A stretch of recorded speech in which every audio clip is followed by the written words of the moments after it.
সম্প্রতি অতি সম্প্রতি একটি বিষয় বেশ আলোচনার সৃষ্টি করেছে। যারা রাজনৈতিক অঙ্গনে মোটামুটি খোঁজখবর রেখে থাকেন তারা নিশ্চয়ই লক্ষ্য করেছেন আমাদের চিরাচরিত নিয়মে যে বাংলা একাডেমির উদ্যোগে যে 21শে বইমেলাটি হয়ে থাকে প্রতি বছরের ন্যায় এবারও সেরকম বইমেলাটি অনুষ্ঠিত হচ্ছে। আমরা একটি ছবি সোশ্যাল কমিউনিকেটিভ ওয়েতে একটি ছবি দেখতে পেয়েছি। সেই ছবিতে দেখা যাচ্ছে কথিত প্রধান উপদেষ্টা মোহাম্মদ ইউনূসের প্রেস সচিব তিনি একটি ওয়েস্ট বিনে, বা আমরা যাকে বাংলায় বলতে পারি ময়লা ফেলার ঝুড়িতে টিস্যু পেপার ছুঁড়ে ফেলছেন, এবং সেখানে শেখ হাসিনার ছবি, সেই ওয়েস্ট বিনে শেখ হাসিনার ছবি বিকৃতভাবে লাগানো। আজকের আলোচনাটি মূলত সেই প্রসঙ্গে স্বল্প পরিসরে সেই বিষয়টি আলোচনা করতেছে। আশা করছি সাথেই থাকবে। তো এই আলোচনাটি করার পূর্বে আজকে দুপুরে আমি যখন ভাবছি এই বিষয়টা নিয়ে আলোচনা করব, তখন ইউটিউবে আরেকটি ভিডিও আমার নজরে আসলো। ভিডিওটি হচ্ছে ভারতের একটি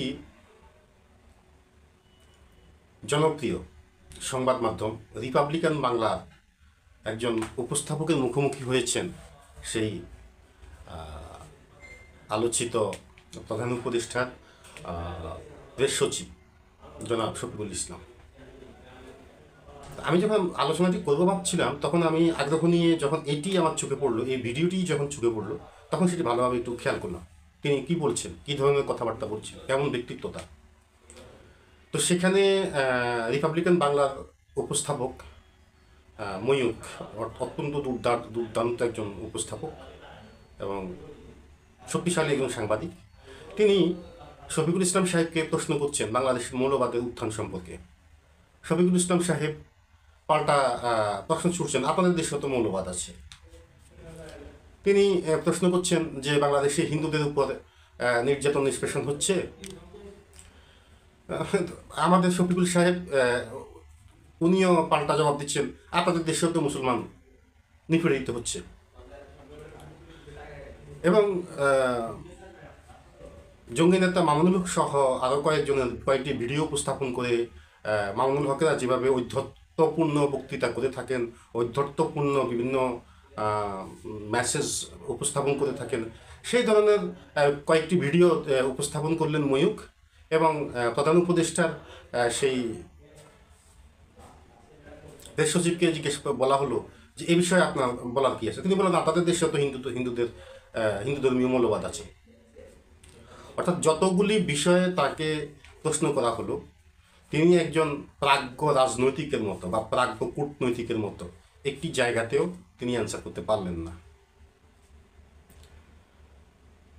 একজন বিদেশি সাংবাদিক আমার দেশকে নিয়ে, আমার দেশের আভ্যন্তরীণ বিষয় নিয়ে যখন কোশ্চেন করে, তখন সেখানে কী ধরনের উত্তরটা হওয়া প্রয়োজন বলে আপনি মনে করেন?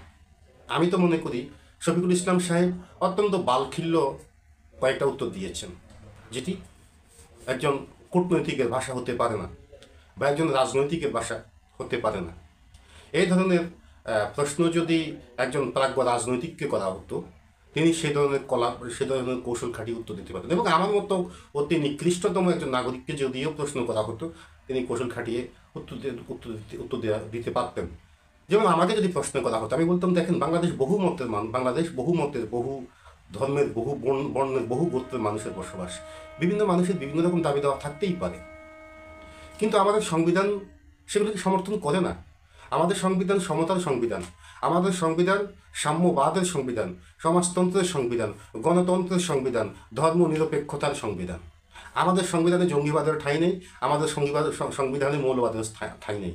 এখন বিভিন্নজন বিভিন্ন মতবাদ উপস্থাপন করতেই পারে, কিন্তু আমাদের রাষ্ট্র একটি ধর্মনিরপেক্ষ রাষ্ট্র, আমাদের রাষ্ট্র সাম্যবাদের রাষ্ট্র। কথা শেষ। কিন্তু ওই কূটনৈতিক যেভাবে অ্যান্সার করেছিলেন, অর্থাৎ ময়ূক তাকে যেভাবে কোশ্চেন করছেন, তিনি অ্যান্সার সেভাবে কোশ্চেন ছড়ে দিচ্ছেন। এই ব্যক্তি, এই বালখিল্য সুলভ আচরণকারী ব্যক্তি জননেত্রী শেখ হাসিনার পোস্টার ছাঁটিয়ে সেখানে টিস্যু পেপার ছুড়লেন। আমার মনে হয় এ বিষয়ে আলোচনার আর বেশি কিছু প্রয়োজন নেই। এ বিষয় নিয়ে কথা বলাটা অর্বাচীনের পরিচায়ক হবে বলে আমি মনে করি। এখন আমি এমনটা কেন মনে করি যে এইরকম একটা লোক, বাংলাদেশের সফল রাষ্ট্রনায়ক, গণতন্ত্র প্রতিষ্ঠার আন্দোলনের অগ্রদূত, জাতিসংঘ যাকে মাদার অফ হিউম্যানিটি উপাধিতে ভূষিত করেছে, বিশ্ব নেত্রী যিনি, সেই রকম নেত্রীকে নিয়ে এই ধরনের অসম্মানজনক কর্মকাণ্ড, তবুও আমি কেন বলবো যে এই ধরনের এই বিষয়টা নিয়ে আলোচনা করা উচিত নয়? তাহলে আমাকে একটু পেছনে যেতে হবে। 1757 খ্রিস্টাব্দে মির্জাপুরের চরম বেইমানির ফলে পলাশির আমল কাননে যখন নবাব সিরাজউদ্দৌলা পরাজিত হন, তখন জানেন লর্ড ক্লাইভের সৈন্য সংখ্যা ছিল 735 জন। অপরদিকে বাংলার নবাবের সৈন্য সংখ্যা ছিল 10,000-এর উপরে। তবুও বাংলার নবাব পরাজিত হয়েছিল। পরাজিত হওয়ার পর মুর্শিদাবাদের রণাঙ্গন থেকে নবাবকে যখন নবাব যখন পালিয়ে গিয়েছিলেন, সেখান থেকে যখন নবাবকে ধরে আনা হয়েছিল, আরও এক বাঙালির দরবেশের বেইমানির ফলে যখন নবাবকে ধরিয়ে দিয়েছিলেন এবং নবাবকে যখন বন্দী করে নিয়ে যাচ্ছিল ক্লাইভের সৈন্যরা, তখন এদেশের মানুষ, বাঙালিরা অট্টহাসিতে মেতে উঠেছিল। এরপরে অনেক ইতিহাস আমরা জানি, নবাবকে যখন শুলে চড়ানো হয়েছিল, এই বাঙালিরা অট্টহাসিতে মেতে উঠেছিল, তামাশায় মেতে উঠেছিল। ফলশ্রুতিতে কি হয়েছিল? বাঙালি 200 বছরের জন্য গোলাম জাতিতে পরিণত হয়েছে। 200 বছরের জন্য ভিনদেশি সাদা চামড়া লোকদের আজ্ঞাবাহী একটি জাতি হতে হয়েছে। ইতিহাস থেকে আরও জানা যায়, তৎকালীন বাংলায় যাত্রা গান, পালা গান হতো। এটা আমরা সবাই জানি। বাঙালি সংস্কৃতিতে মঞ্চ নাটক বা যাত্রা, পালা এসবগুলি প্রচলন ছিল। সে সময় মঞ্চ নাটকে নবাব সিরাজদৌলাকে উপস্থাপন করা হতো একজন খলনায়কের মতো করে। নবাব সিরাজদৌলা নারী লোভী, নবাব সিরাজদৌলা চরিত্র নিয়ে, এবং নবাব সিরাজউদ্দৌলা মদ্যপ করে পড়ে থাকতেন। এই ধরনের বিভিন্ন ধরনের উৎসাহ রটনামূলক নাটকীয়তা মঞ্চায়ন করা হয়েছিল।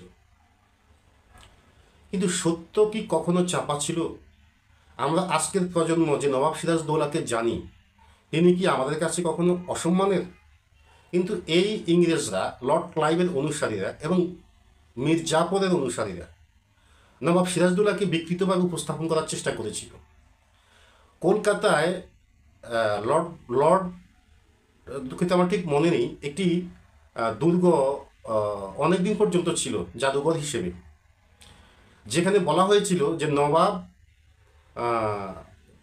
তার বিরুদ্ধে মতচারীদেরকে বন্দি করে সেই জায়গাটিতে